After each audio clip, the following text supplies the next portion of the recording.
It's the Game of the MTG Show. All right, so I'm actually going to close out. I'm going to cover up Twitch chat during the draft portion and try and not get distracted by voices from the past. There are 3 cards here that I think are pack 1, pick 1 potential. And they are Hull Breacher, Headliner Scarlet, and Archon of Cruelty. Fuck, I think they're all pretty close. I think I'm a little bit lower on Hull Breacher. Really feast or famine type card, right? I like cards that can like come back and win games from behind. And Headliner Scarlet and Archon are both those. I might just like not be in the mood for Reanimator today, but I'm gonna go with the Scarlet here.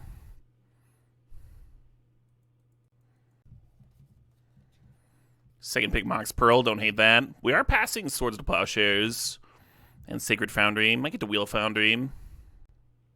Don't hate that though, right? Don't hate that.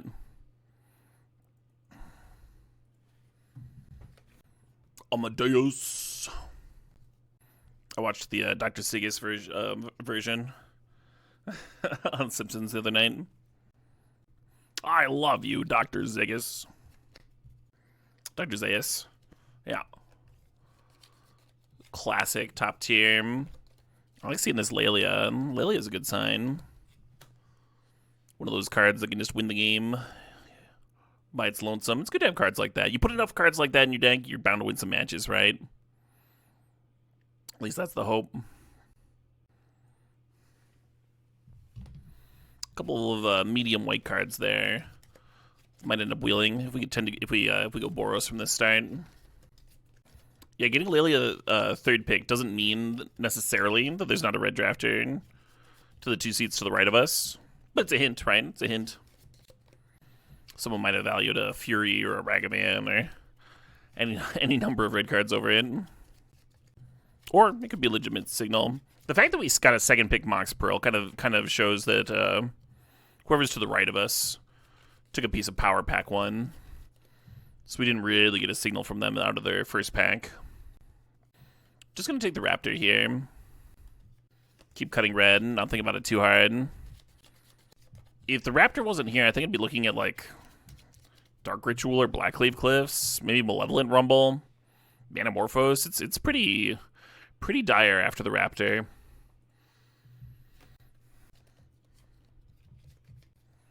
I like Metamorph a lot. I like the Pyrokinesis keeps on cutting red.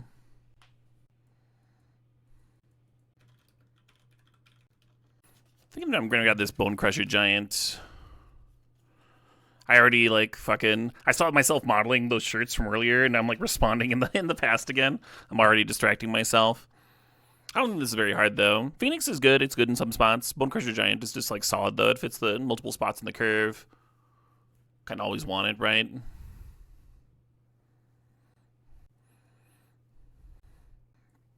Probably not playing that. Hopefully not playing that.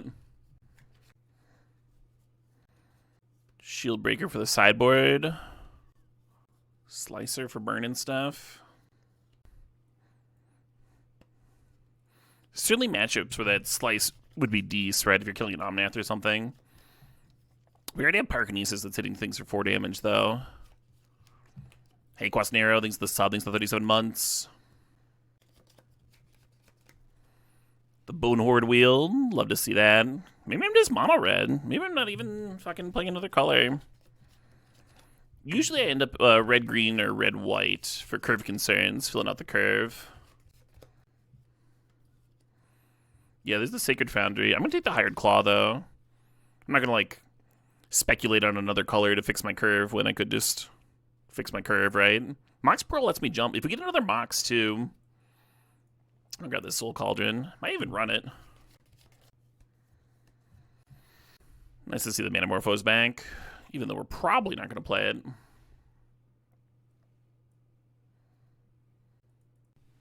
Oh, someone asked the quality of a shirt earlier. I can look that up real quick.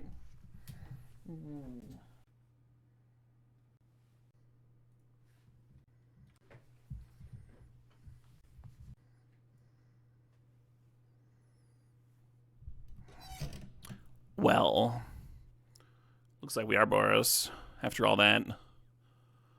Because 4th is certainly worth splashing, and we have a Mox Pearl already. Metamorphose might even help with it. If you're not taking the 4th here, you're looking at like Gaia's Cradle. I guess I regret passing that Sacred Foundry now. Well, Johnny's very good in Boros, and it looks like we are now Boros, so not a whole lot to think about here. Some nice red cards for a potential wheel, maybe even the Triome Hum.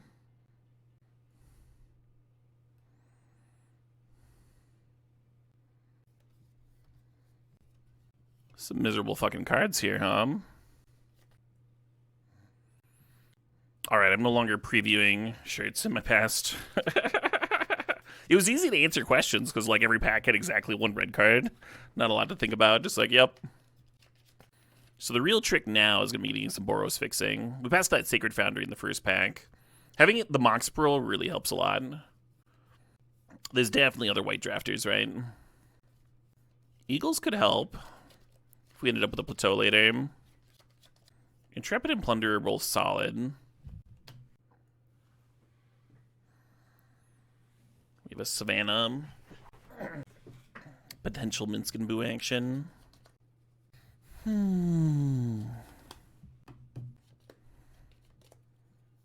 Chain Lightning, Inspiring Vantage. Chain Lightning would be good. It's nice to have, like, really nice, efficient early game things. I'm gonna take this Vantage, though. I really value just, like, having good mana pretty highly. Good wheel, but, like, so what? I think it's more important. You don't want like late duels to influence someone to go into your colors either. That's disaster, right? Yeah, the best thing that we could get for this deck would just be more Moxen. Hey, there's Plateau, nice. Plateau's up there though. Our mana's just nice, right? The Eagles can find the Plateau too. I don't have to worry about getting a bunch of comes to play tap tri-lands to fix our mana base here. This might even be a Thalia deck. Like, it doesn't work well with 4th, but a lot of my top end is creature-based right now. Let me get that Metamorphose out of here.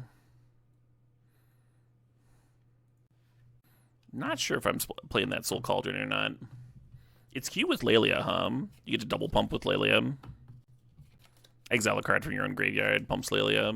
Throw a 1/1 counter somewhere. A Breed's an option. I don't think I'm Jedmir Gardening. I was just like explaining how I don't think I need those sort of fixers now with the Plateau. More fetches for the Plateau would be awesome. But currently, like, we only need a single white source. So it's like, do you want a Firebolt or an Abrade, right? I think I'm going to grab that Firebolt. Give things cheap. So like, efficient to, like, flip in a Johnny or something, right? Inti's nice. Not as nice as Flage, I don't think. Love Inti, but I do not think it's as nice as Flage. Pretty happy with this pickup. This deck's starting to get that critical mass of first picks that I was talking about. Mox Pearl, a Johnny, Flage, Lelia, Headliner Scarlet, 4th Aerolingus. All cards that I'm like totally happy first picking. And a lot of our filler cards have like the potential to swing a game. Cradle's still in here, Hum. I think I like Cradle over Magda. Could really juice up a 4th. I'm probably not going to play this, but I'm going to grab it just in case. Mind Collapse is an option for decks with large, annoying planeswalkers like Minsk and Boom or Shieldred. I think there's an outside chance I play this Triumph, though. Especially if we like see a piece of blue power like a Time Walk in Pack 3.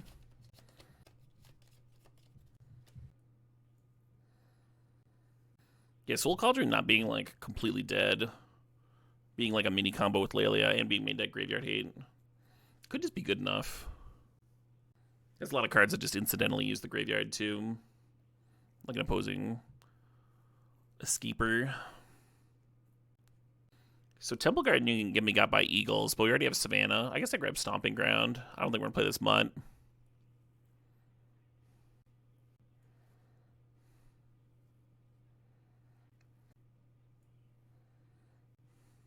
Kind of glad nobody's making 2020s. A little weak to that.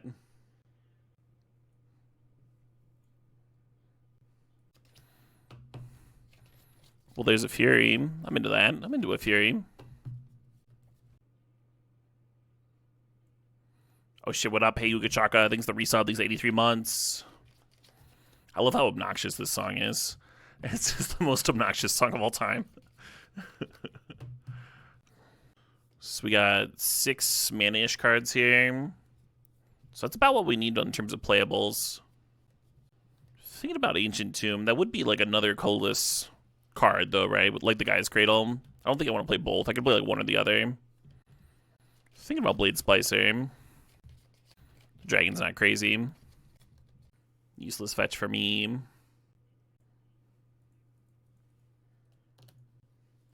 Hey, a Jacked Rabbit. Perfect. So we're 4 playables short. And I wouldn't mind moving like Shieldbreaker to the sideboard. And I wouldn't mind a fetch land here. The Misty was unfortunate. You can't run it just to fetch out the Rogren Triome.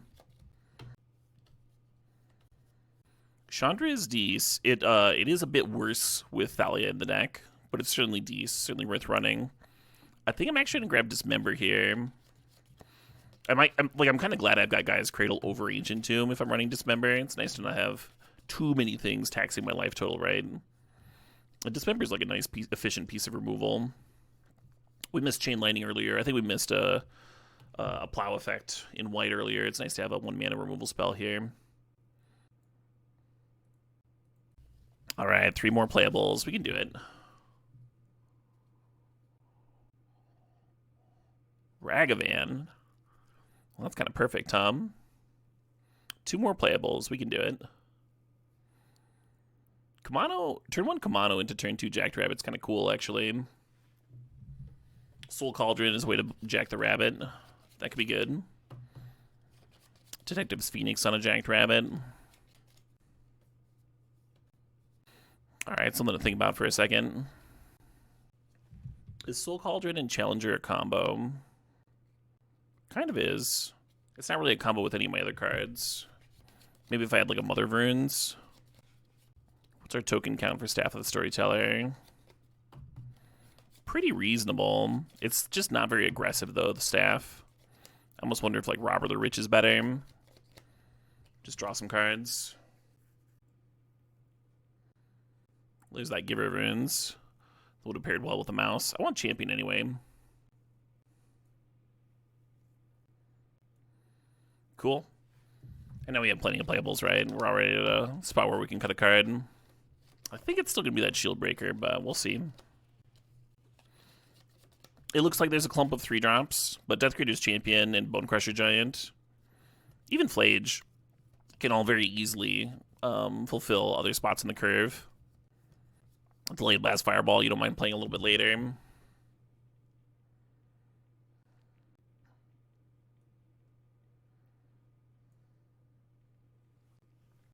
I could see cutting the Blade Splicer. It's kind of cute with the Guy's Cradle, just a creature that spits out multiple things. Kind of miss that staff. Maybe I should have drafted that staff. Just get some cards flowing. It's nice that a lot of these threats have card advantage attached to them. I don't think I want 2 of these. This one's probably better than Rogren though, right? Because of the Dismember. The mildest of upgrades.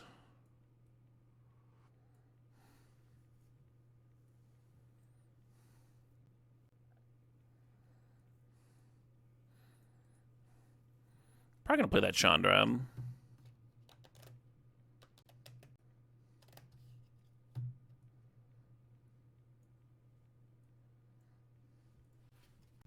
All right, now we're gonna have a little bit of time here because all of the different 64-person pods are building at the same time. Only Siths deal in crab salutes. No way, Caleb drafted 4th. Yeah, I do that a lot. Someone a while back asked if I should play Savannah to cast Manamorphose. Manamorphose was never really in the deck. If I have a card over off to the side here, it's like not actually in my deck, but it's something that I want to remember is there, just in case I want it. But it was never really a thing that I was expecting to play.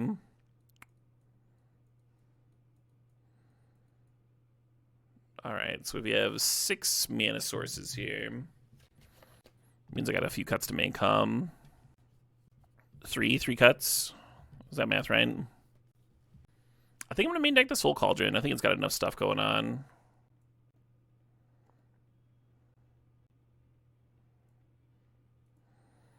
Considering cutting this Phoenix.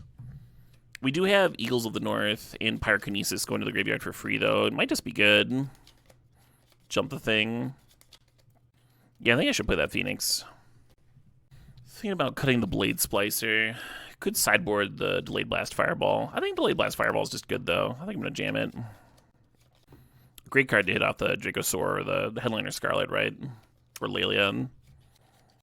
Always to sack into it. I think this is it. I think this is my deck.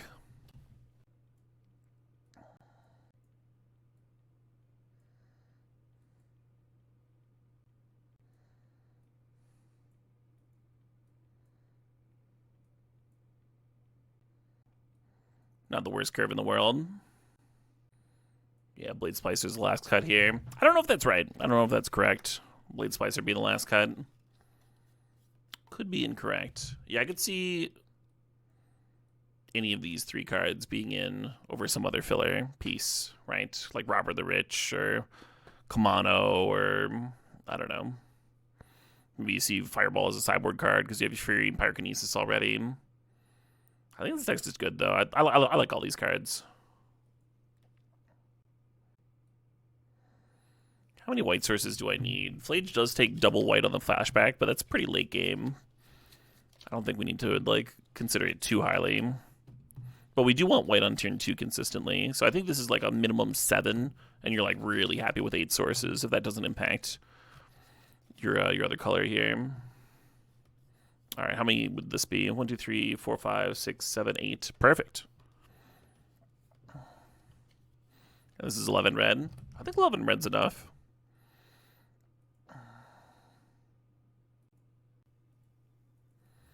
Well, we got a turn 1 Ragavan, turn 2 Thalia with Pyrokinesis to interact with their board. Seems pretty good. Excuse me. Seems pretty good.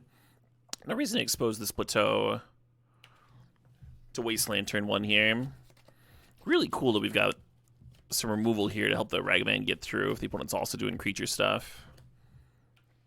Yeah, I think I'm just going to Bone Crusher Giant that. Just stomp it out. Get my connect on.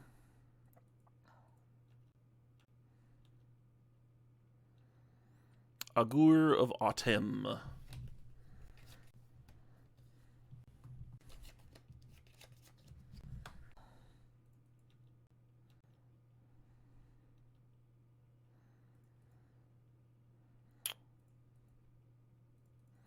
It's not crazy to play the Bone Horde here. You're attacking for twice as much as this Thalia.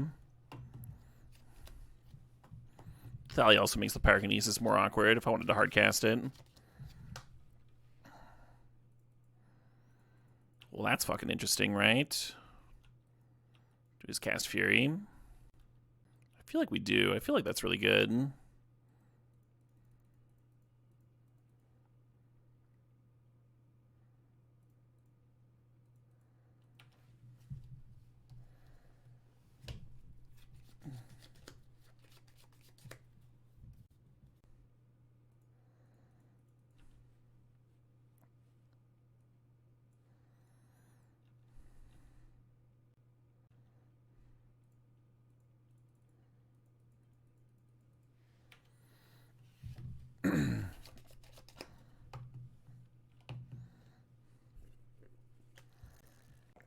There's game 1. Yeah, it looks like our disruption is really well situated there.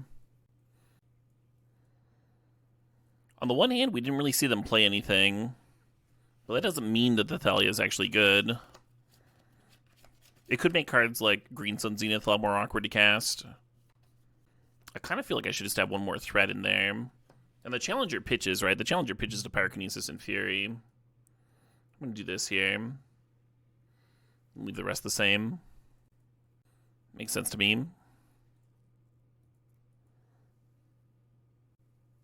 Oh, So this opener does not have early game interaction. Well, I mean, it has early game interaction. It doesn't have early game pressure. But we're on the draw, so I feel like interaction's more important than pressure.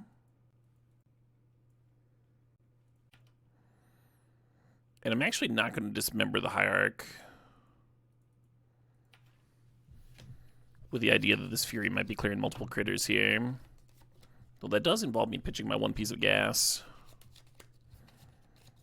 This is the turn 2. Maybe I am dismembering the Hierarch.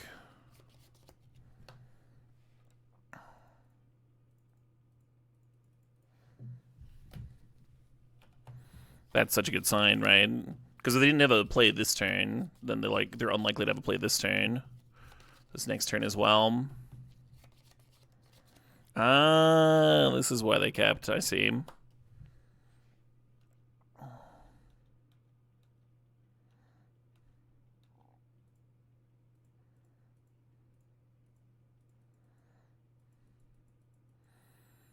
Just slowing them down a little bit.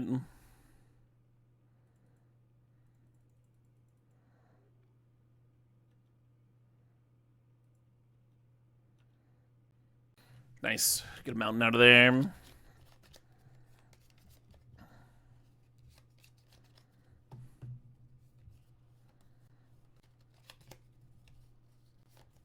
You can pitch cast Fury and then tap Cradle and play the Bonehard. I think I'm just supposed to rob her and serve in.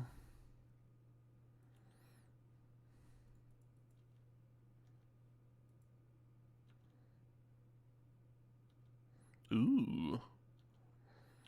There's a couple plays.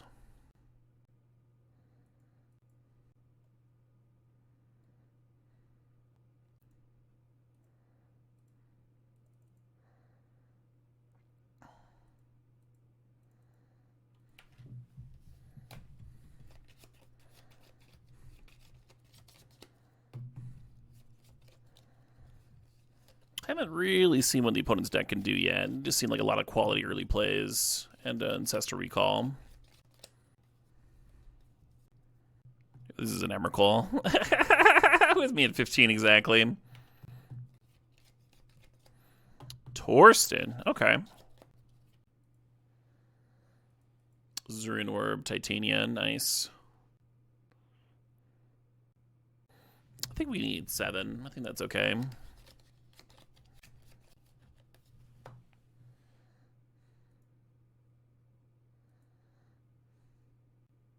So we know all these cards went to hand. They discarded a Yavimaya. So they have 7 cards, but 5 of them are not amazing. It'd be nice to be able to play this Fury, but I think I gotta pitch cast it. Oh, if I pitch cast it, it gets a 1/1 counter and not the Dracosaur. I mean, I can play the damn Dracosaur first.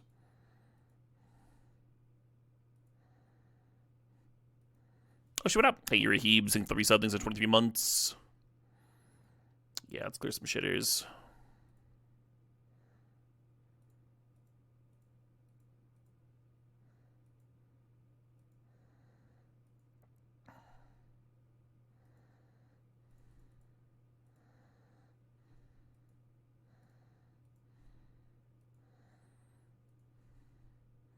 Ooh.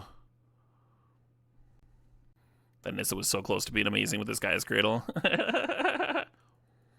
But the opponent's sad that they didn't get the Cradle.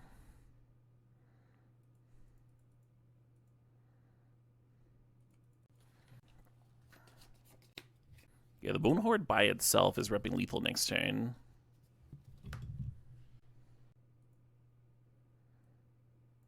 So a bunch of Titania 5/3s isn't going to do it.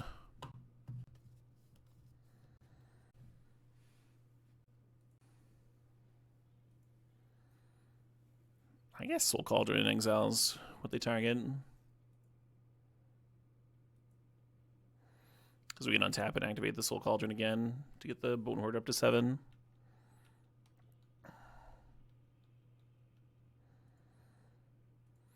Very cool. Very, very cool. We're only 10 minutes into the round.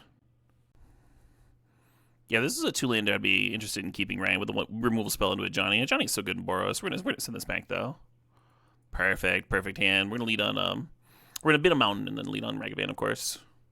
Hey, thanks for that sub, Chase Foolery. I'm gonna close out Twitch chat here.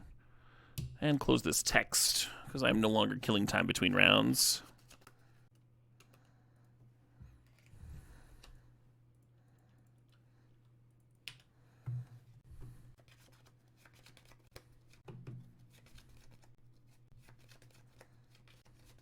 Really not sure if you're supposed to hit Johnny or Robert here. One nice thing about a Johnny is you can hit with Ragavan first, and then see if Ragavan hits something that you want to play. Like maybe they hit a 3-drop that you want to play off the Ragavan hit. On the other hand, Robert draws a card, you know. I think we're supposed to rob him.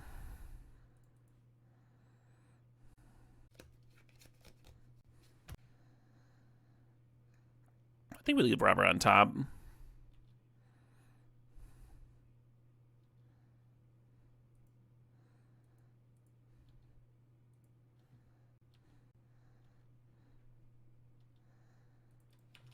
Wins exiled, nice.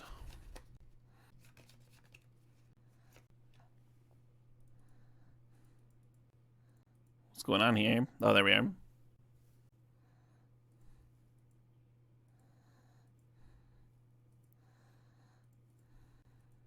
Really glad I left on top there.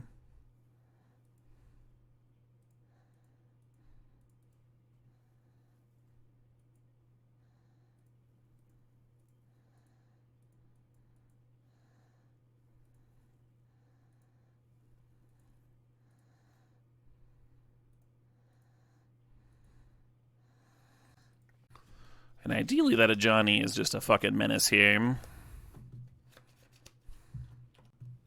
Gorgeous mana base from the opponent here.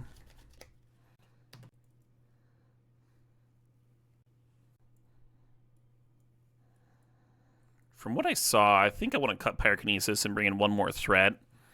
And that's either going to be my mouse or my Blade Splicer. Maybe an early Hastier is nice with the Challenger.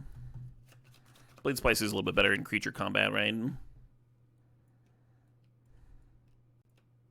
going to go to the bathroom real quick. That's what I'm going to do. And you can't stop me, chat! Not this time! I don't think I got it in time. So close, though. I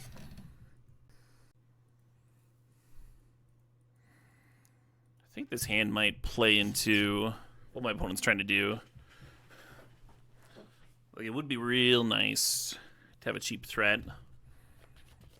But if we rip a 2-drop, we can just play it, right?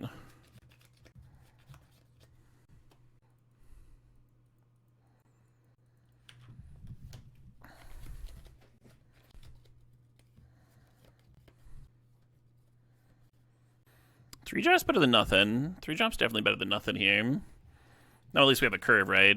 Turn 2 Champion, turn 3 Raptor, turn 4 Dracosaur. I was terrified of ripping Pyrokinesis there, where like a 2-drop would have been amazing.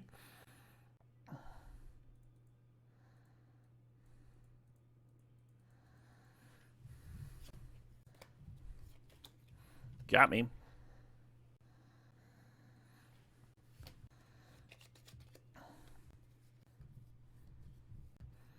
No red sources for our opponent yet.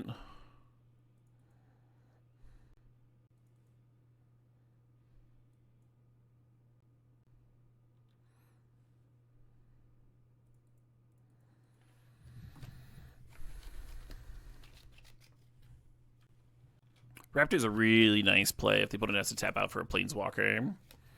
Is why I didn't really like slamming it there in comparison to playing 2 things.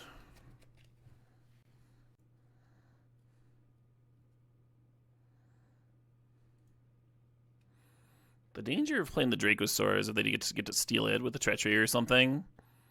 But I don't think sandbagging it really solves that issue, right?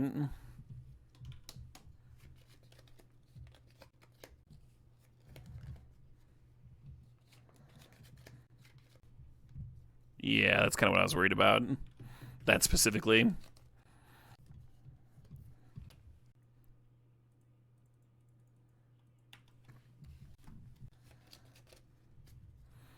We'll give it a turn or two, but I think this game's basically over. We hadn't seen Fractured Identity out of them, but it was like a likely holding, right? Time Walk? Alright, you win.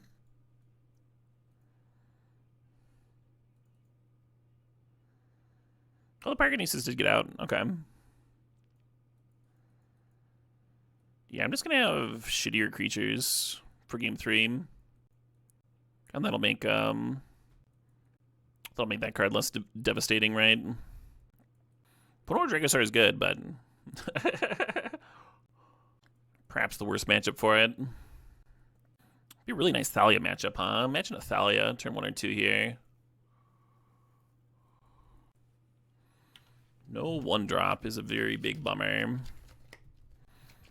But if we simply like hit lands, right, go Lele into 4th, I think we'll be in a pretty good spot. Nice.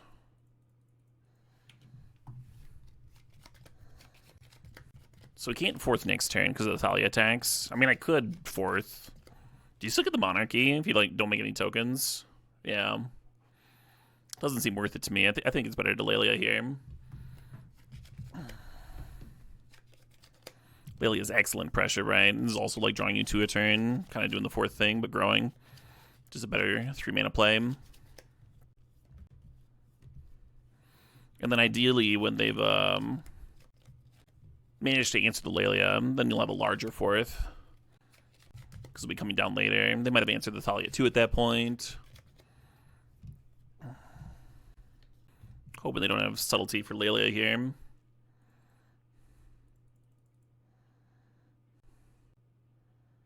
Nice.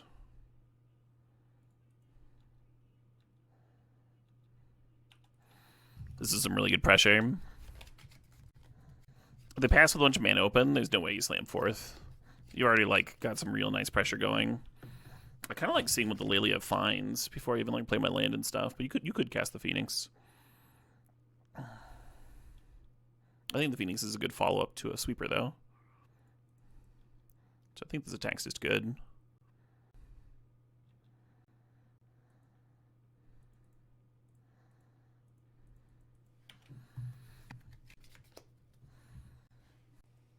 Mana leak on Firebolt. You'd love to see it.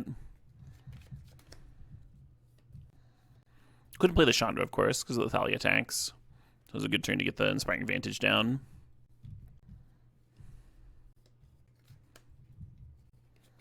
We haven't seen Daze, Mana Tithe, or Spell Pierce out of them. That's the real question here, is whether we decide to play around any of those cards. Kind of a real question, huh?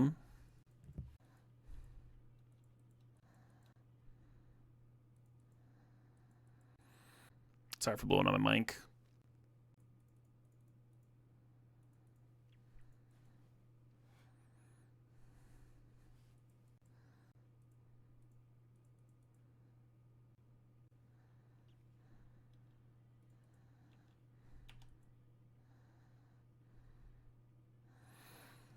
Enough pressure here, and then we can flashback Firebolt next turn.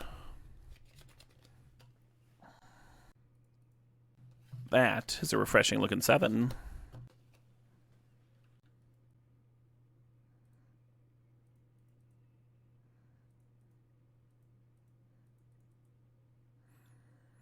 Probably should play the Plains instead of the Plateau. Not exposing it to wasteland. This is pretty sick. Next turn we can like Hired Claw and then dismember our own cat. After serving with the cat, maybe. Borosmere.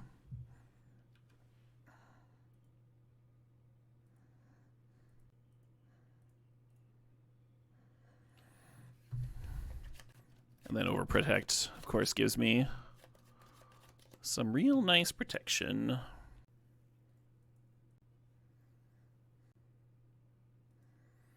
Alright, you're taking 7. You're still taking 7.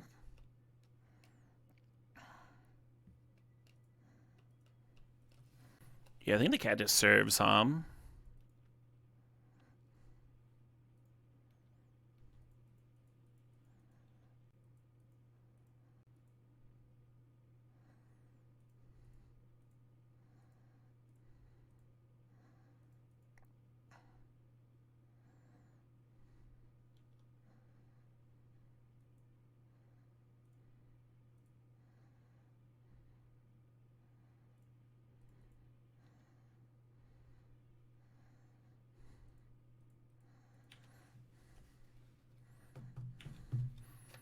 And the Cat Warrior can block the Ajani.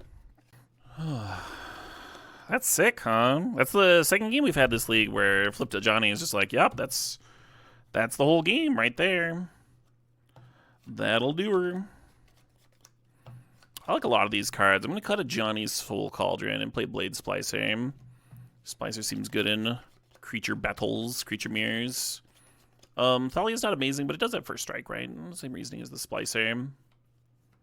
And I don't think I'm going to change anything else. Oh, I'm actually going to bring in the Shield Breaker on spec. We didn't see any artifacts out of them, but if they're in Umezawa's deck, it would make a lot of sense, wouldn't it? Wouldn't it just make all the sense in the world? I'm going to bring in the Shield Breaker over the Phoenix, I think. Although I do like flying against them for their similar reasons to why I like the first strike from Blade Splicer. So I think I'm just going to leave the Splicer out. I'm going to think about it for a sec here. Yeah, I like keeping the deck more red for the Furies and such. I do think it's a good matchup for the Splicer, though. I might change my mind going into Game 3. Kind of a miserable opener, huh? The issue is the Delayed Blast Fireball looks really good in the matchup. But it is very mana heavy, I'm going to send it back. Deciding whether to put the Champion, the Flage, or the Shieldbreaker back.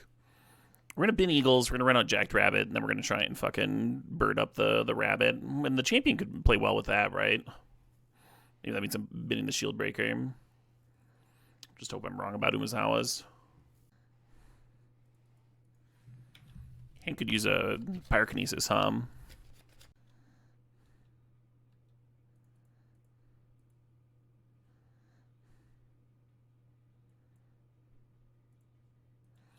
Oh shit, what up? Hey, Wiltron, thanks for the resub, thanks for 5 months.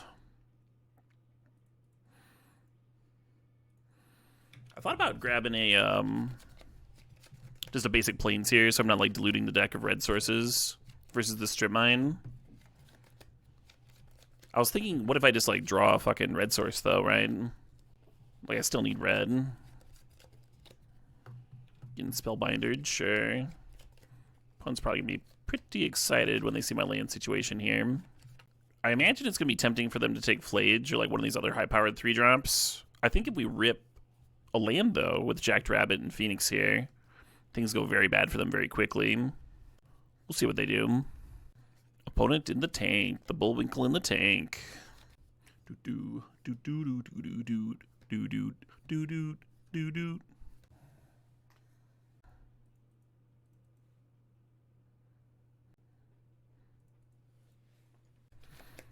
Opponent doing a good job of keeping me off of Dorkerinos. Now my hand's all red. Gonna need to rip one of them red sources. Definitely the worst Guy's Cradle I've had in a bit.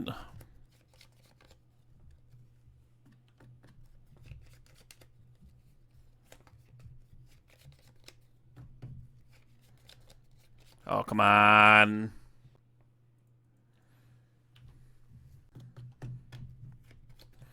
Yeah, you get a red here, and you just get to, like, Lelia and start drawing. Start asking your opponent some pretty serious problems. Some pretty serious questions.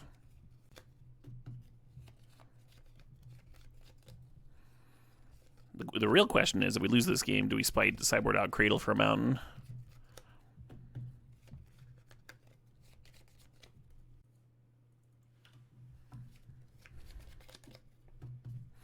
Maybe I shouldn't be exposing that Mox Pearl to random shatters like that Cathar. Pretty bad. We're not going to scoop here because we still have Fury and Pyrokinesis in the deck, right?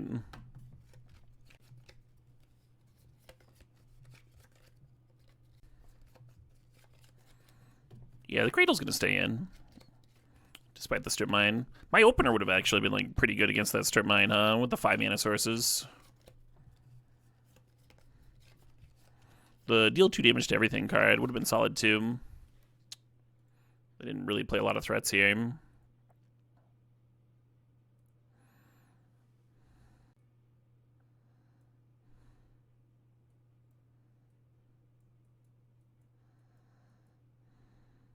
What about minus Thalia plus Emberheart Challenger?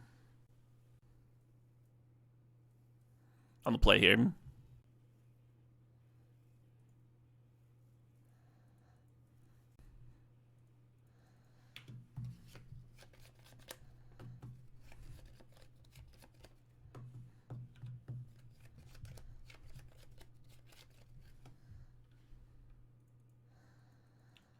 Push it up. Hey, Dirks80 thinks the sub, thinks the 39 months.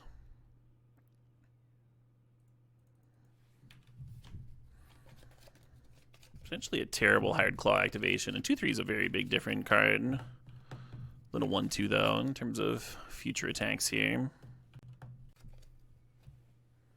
That is very sexy.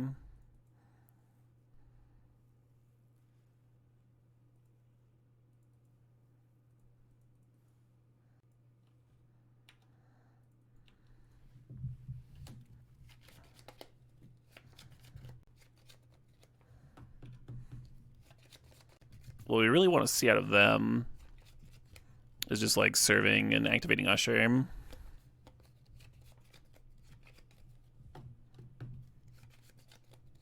Perfect. Let's serve with Lelia. Well, I'm just wondering if Lelia hits Pyrokinesis, right? But then this warrior gets to chump. I think we pitch cast before we attack. I think the extra 3 damage has more value than the potential of hitting Pyrokinesis, the 1 in 29 chance, right? Kind of what you're estimating there. And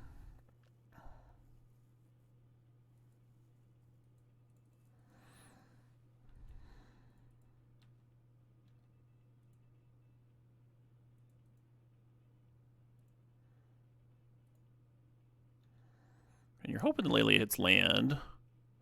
It did not. This would be a pretty excellent Wrath of God if my opponent's on that. Just like lane number 4 sweeper.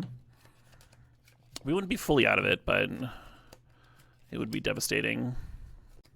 Then we would need to rip a lane for this Raptor. Let's back him down to 3. If they don't have a sweeper here, it's going to be pretty hard. Sweeper or like Solitude plus Ephemerate.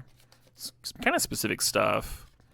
The staff activation kind of hints to me that they just don't have red mana right now, and they were fishing for red. So they can play removal spells and such, maybe bolts and what. That's my hunch. If we win this, we get to draft again, and then we only need to just trophy that single draft in order to draft on Saturday. Just 6 matches away from Vegas. There's the red source. But what does it get them? Is it too late? Parallax Wave is a pretty fucking annoying one.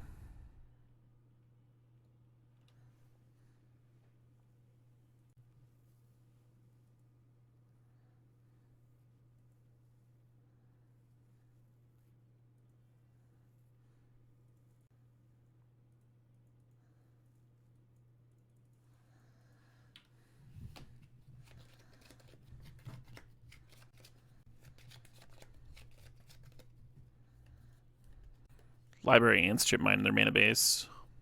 A lot of value, but pretty aggressive, colors-wise.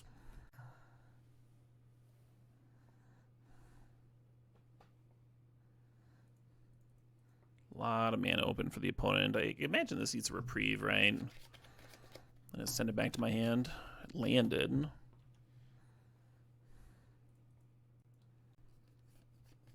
Wandering Emperor. Fair enough. Do they drop to 4? Now the Wandering Emperor can pump the Ocelot Pride, get him some life, get him back in the game potentially. One's got 4 cards in hand. Ocelot's going to give him another counter for the staff too.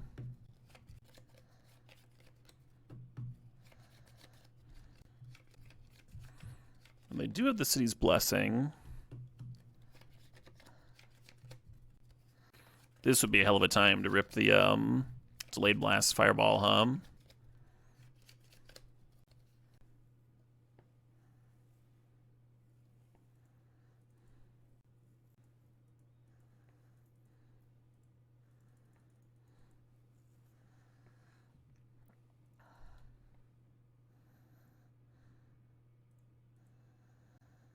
Or am I just supposed to be attacking them?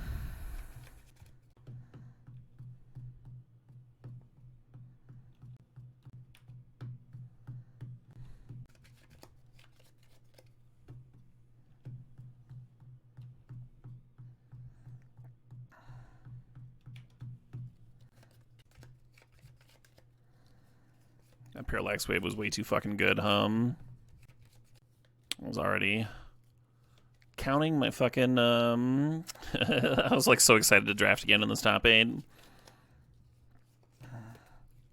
Everyone's doing a good job of flipping the old game around, Oh shit, what up? Hey, B Gorillas. Gross.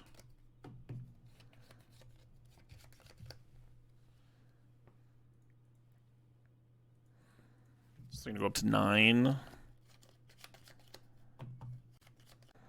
Pride's gonna spit out more tokens.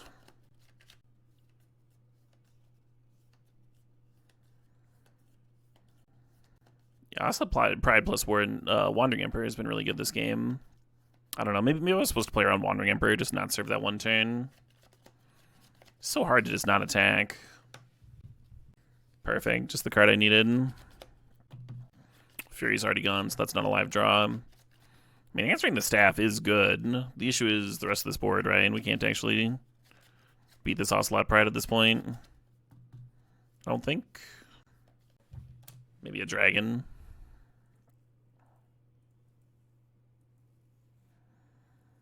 This is so late. They drew like 4 cards off that thing.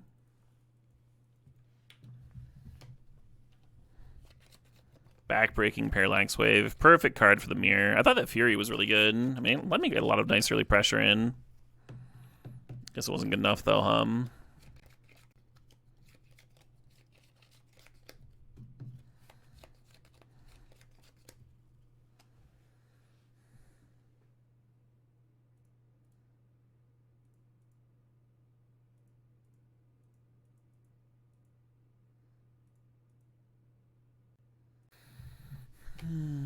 I think giving Adeline first strike's reasonable. The line's probably also reasonable, too. Oh, yeah. Makes it look a lot better. All right, GG's. Good luck, Bullwinkle, in the top 8. Frustrating stuff, This deck was really good. I mean, opponent's deck was also really good. Boro was playing out for the top 8. Man, just the fact that I was like already like counting my chickens. Oops, I had killing time up between rounds for this whole thing. I could taste it. I could taste it until that Parallax Wave came down. And even then, I was still like favored for a few turns. They just had the stuff to answer me. But yeah, GL to Bullwinkle in the top 8, of course. And there's my last attempt for this week. I'm going to set a timer. And come back, and we'll remove the delay for the stream. Tomorrow, of course, the feeder leagues are going.